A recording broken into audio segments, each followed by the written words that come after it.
In South Africa, over 60% of households in informal settlements are led by women. They navigate life with very little, a reality for millions. 35% of female headed households report hunger every day. Despite government efforts, many vulnerable women, particularly black African women, continue to face challenges of inadequate infrastructure for essential services such as piped water, improved sanitation, and electricity. Meet Thandi.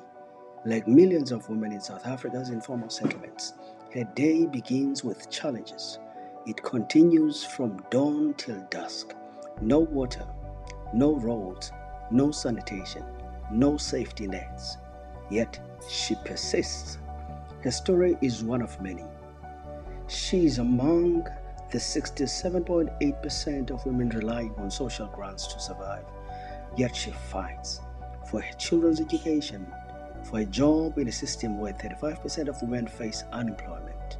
76% of these women over 20 are functionally literate, yet too many of them are left behind. Thandi is part of the 4.6 million women in South Africa's informal economy, a sector growing yearly but offering no pensions, healthcare, or job security.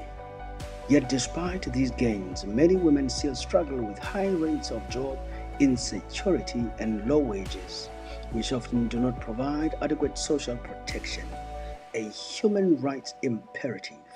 For Thandi, dignity is a daily battle.